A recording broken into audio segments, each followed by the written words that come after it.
തൃശൂരിൽ ചാലക്കുടിപ്പുഴ കരകവിഞ്ഞ് ഒഴുകുന്ന അവസ്ഥയാണ്. പരിയാരത്ത് കപ്പത്തോട് 15ലേറെ വീടുകളിൽ വെള്ളം കയറി. അതിരപ്പള്ളി വനമേഖലയിൽ ഉരുൾപൊട്ടിയെന്ന സംശയമുണ്ട്.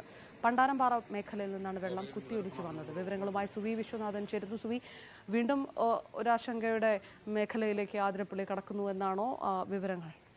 തീർച്ചയായും അപർണ, ആ രീതിയിൽ തന്നെ വേണം കാണാൻ. അതിരപ്പള്ളി വനമേഖലയിൽ ഉരുൾപൊട്ടി എന്നാണ് ഒരു സംശയമുള്ളത്. വെള്ളം കുത്തിയൊലിച്ചാണ് വന്നത്. ഇന്ന് പുലർച്ചെയാണ് സംഭവം ഉണ്ടായത്. പരിയാരം, അതായത് ചാലക്കുടി പുഴയുടെ ഏറ്റവും താഴ്ന്നു കിടക്കുന്ന ഭാഗമാണ് പരിയാരം. ചാലക്കുടി പുഴയിലേക്കാണ് ഈ വെള്ളം വന്നത്.